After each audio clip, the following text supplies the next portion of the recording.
5 years ago, you're in this bad situation where your body's not working right. Now everything's working great again.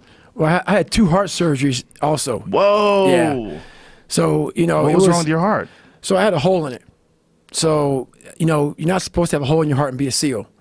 And Were you born with it? I was born with it. It went undetected and me pushing so hard. So in 2009, I was training for this race across America. And I just couldn't go anymore. Another pitfall in my life was the hole. And I was pretty much off active duty SEAL for 3 years. You know, I had 2 heart surgeries, them trying to fix it. So the hole was significantly large. Like how big? They say it was as big as a quarter. I'm like, how the hell is it as big as a quarter? Yeah, that's a pretty big hole in your heart. Because they had 2 helix patches. I'm like, that's impossible. The helix patches, they're in my heart, so the 2 stents. What is a helix patch? It is like a little mesh, very...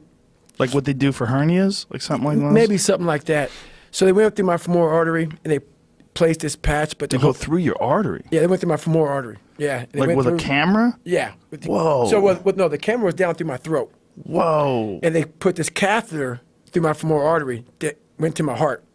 They went and they took this helix patch, they placed it in there, and then they found out 6 months later that the hole wasn't covered up enough yet. Because the hole was just, I mean, and the helix patch was very damn big.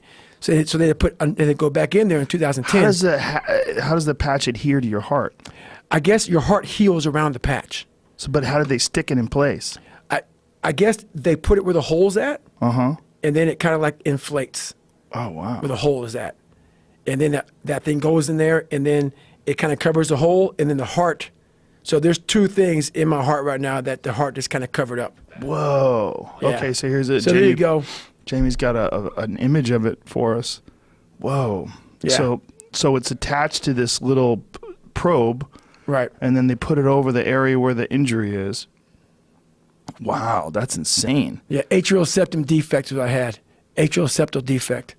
So basically everything I had done, Thank God for medicine. Oh, it's crazy what they could do. I'd be done. That's so crazy that they could do that. Yeah, so I was out for, I was off active duty for 3 years, so I was in a recruiting area for 3 years trying to get back on active duty, and that was my life for 3 years, man. So they put that patch in. Yep. And now your heart's 100%?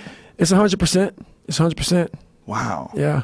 That's incredible. Yeah, I was losing, blood, and I was bad off. Which is amazing that you were able to do all that with a hole in your heart. That's what the doctors were saying, because they didn't know I was a SEAL. So when I went in, and the doctor that found the hole, so they gave me EKGs, all this stuff. Once again, man, it's after I ran like 205 miles, Right. Like, man, you're in great shape.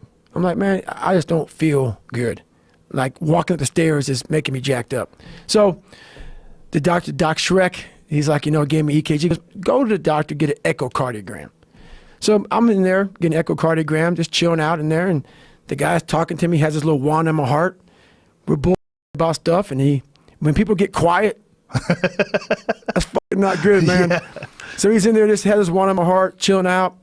Yeah, man, what are you doing? Yeah, what's going on? And I'm like, and he says, I'll be right back. He goes and gets a doctor. Doctor comes in, puts the thing on my heart. The doctor gets another doctor.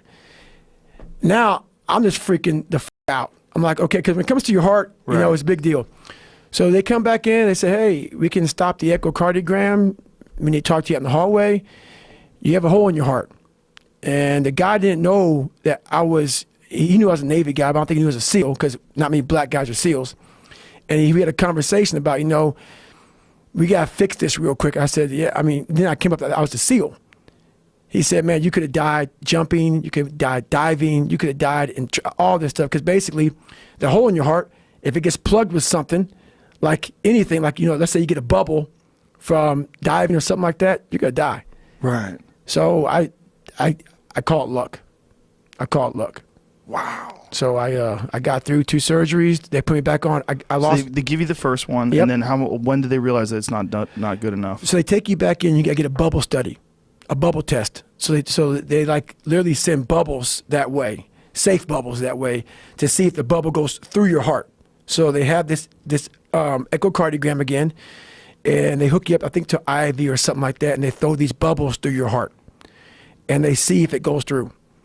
after 6 months, when it should have been healed up, the bubble went through. So they had to tell me then, hey, we gotta, you're not good to go. So I had to take a year before I could have another surgery, because Why did it take a year? that patch had to be completely healed before they can go back in. But all this it. time, you knew you had a hole. Right. So they knew I had a hole because of the heart surgery. Right, but all this time, like when you're waiting for it to Yes. heal, you know you have an extra hole. Yes, I know I have a hole. And Yes. what were you allowed to do with your body then? Well, at that time, they go, do how you feel comfortable. And so, the hole's not going to kill you right now, but you can't dive, you can't jump. I pretty much wasn't a SEAL anymore, so I was a recruiter for a period of time. So basically, I was crazy about that. Is before my second surgery, I was actually training for Delta Force. I wanted to go to Delta, and I was ruck running a lot. And before my second When ruck running, you mean you're running with a pack on? yeah, a pack on my back with some weight on How it. heavy is the pack? 50, 60 pounds. And you run with that on? Well, you're supposed to hike or hump, like ruck humping. Right. I ran with it because that's what I did. Right. So the day of heart surgery, I did a ruck run Jesus because Christ. I knew I was gonna be out of commission for a while. So I became an ultra walker. Wow. Fucking walked my and over a period of time, it took a year for that thing to heal up and to heal. My first bubble study after my second heart surgery came back negative or positive. The bubble went through again, Oh, no.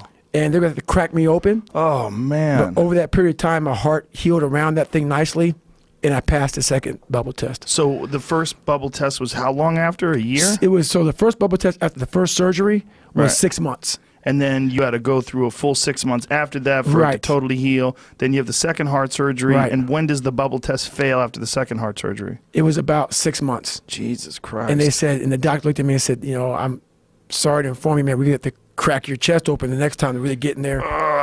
And so I sat back thinking this could be a third heart surgery.